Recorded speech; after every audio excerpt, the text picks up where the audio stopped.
Hello बच्चों, welcome back to dream chemistry classes. Please subscribe this channel.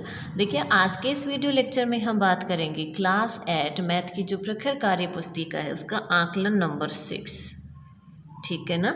तो देखिए, इसके अंदर किस ओशियार आधारित ये जो कुछ क्वेश्चन है, नीचे कुछ फिल इन द ब्लैंक्स वाले हैं, ये क्वेश्चन है, इनको हम क्या करेंगे, यहाँ पे सॉल्व करेंगे। तो देखिए, जो पहला क्वेश्चन है, यदि एक समसठ भुज की प्रत्येक भुजा 8 सेमी की हो तो उसका परिमाप होगा। देखिए, सम यानी समान, सठ यानी कि 6 भुजाएं, एक 6 भुजाओं वाला इस तरह से बना हुआ है। देखिए ऐसे, और हमें क्या कह रहा है, ये 6 भुजाएं क्या है, इक्वल है, और एक भुजा क्या है, 8 सेमी की है हो तो उसका परिमाप क्या हो जाएगा। हम जानते हैं जब भुजाएं कितनी है, 6 भुजाएं हैं और एक है 8, तो इसका क्या हो जाएगा, 6 इंटू 8 सेमी क्या हो जाएगा, इसका परिमाप हो जाएगा। क्या हो जाएगा, 6 इंटू 8। क्वेश्चन नंबर 2, ज्यामितीय आकृति का क्षेत्रफल क्या होगा। तो देखिए, इस जो ज्यामितीय आकृति अपनी है, इसको हम क्या कर सकते हैं, इस तरह से एक ये आयत बना सकते हैं और ये दो वर्ग। जब इन तीनों का क्षेत्रफल निकाल करके हम ऐड करेंगे ना, तो इसका जो क्षेत्रफल आता है वो आ जाता है 6 वर्ग सेमी। इसी तरह से क्वेश्चन नंबर 3, संख्या पैटर्न 208, 104, 52, 26। देखिए, हमें इनसे देखने से पता लग रहा है कि 208 का आधा 104, 104 का आधा 52, 52 का आधा 26, तो 26 का आधा क्या हो जाएगा, 13 हो जाएगा। ठीक है ना। तो अपना आंसर क्या हो जाएगा, 13 आ जाएगा। क्वेश्चन नंबर 4 है, टैली चिन्ह द्वारा प्रदर्शित बारंबारता है। तो देखिए, हम जानते हैं टेली चिन्ह के अंदर पहले तो क्या होता है, 1 2 3 4, 4 तक तो एक लाइन आ जाती है। जब 5 होते हैं तो तिरछी लाइन हो जाती है, यानी 5 ये और 2 ये, तो 5 5 10 और 2 12। तो इसका आंसर क्या हो जाएगा, अपना 12 आंसर यहाँ पे हो जाएगा। ठीक है ना। फिर देखिए क्वेश्चन नंबर 5, नीचे दी गई आकृतियों का परिमाप व क्षेत्रफल बताइए। ठीक है ना। ये क्या है, हम जानते हैं ये एक आयत है। क्या है, आयत है, और आयत का पहले हमें परिमाप बताना है। परिमाप का मतलब होता है चारों भुजाओं का योग या सभी भुजाओं का योग। तो देखो, 12 12 दूनी 24, 24 सर 5 29 और 5 34। ठीक है ना। तो इसका परिमाप क्या हो जाएगा, 34 हो जाएगा, और इकाई क्या आ जाएगी, सेमी, 34 सेमी।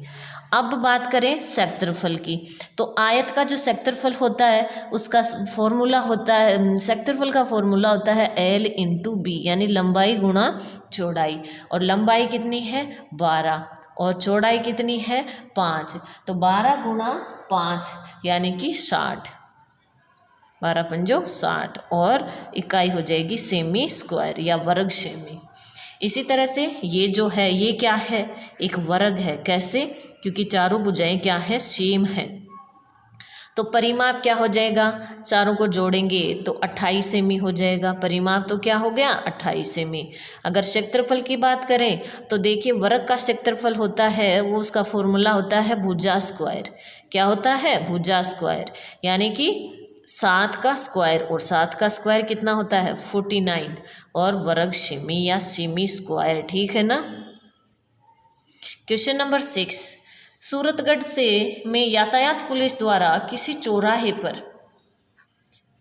चौराहे पर यातायात नियमों का पालन नहीं करने पर बनाए गए चालानों की संख्या नीचे तालिका में दी गई है। इन आंकड़ों का दंड आलेख दिए गए ग्राफ में बनाइए। ठीक है ना।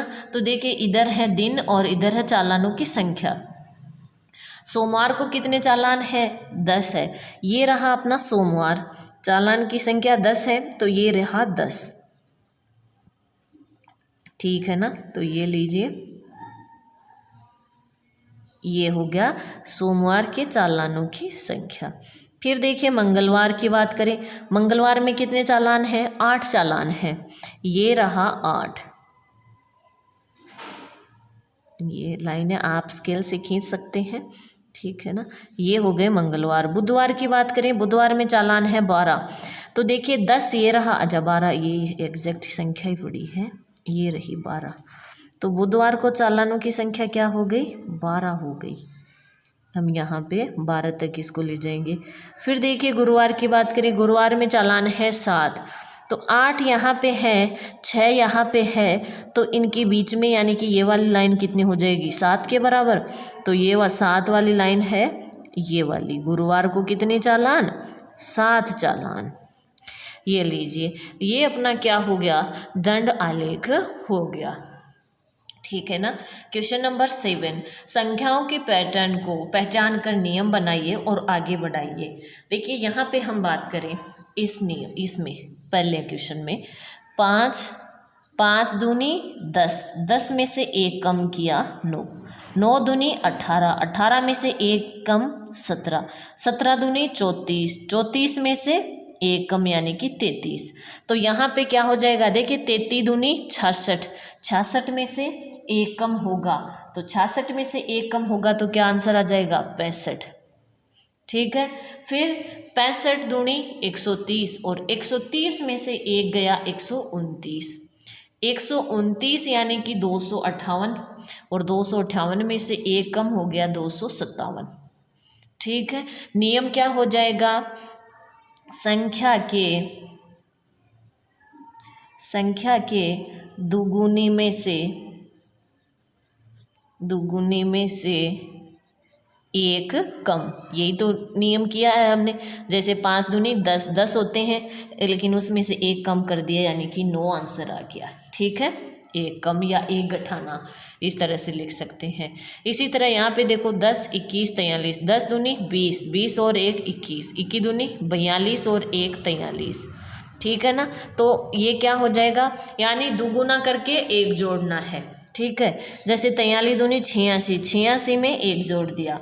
अब हम पहले तो क्या करेंगे, 87 को 2 से गुणा करेंगे, तो 87 इंटू 2 यानी कि 174, और 174 में 1 जोड़ दिया 175, 175 को 2 से गुणा करेंगे 350 आएंगे, और 350 में 1 जोड़ देंगे तो 351, 351 को 2 से गुणा करो यानी कि 702, और 702 में 1 जोड़ दिया यानी कि 703। ठीक है ना। तो नियम क्या हो गया, संख्या के दुगुने में 1 जोड़ना, दुगुने में 1 जोड़ना, ये अपना नियम हो गया। ठीक है ना। यहाँ पे 1 कम किया है और यहाँ पे 1 जोड़ दिया। ठीक है ना। इस तरह से अपना जो आकलन 6 है वो कंप्लीट होता है। मिलते हैं नेक्स्ट वीडियो में नेक्स्ट कार्यपत्रक के साथ।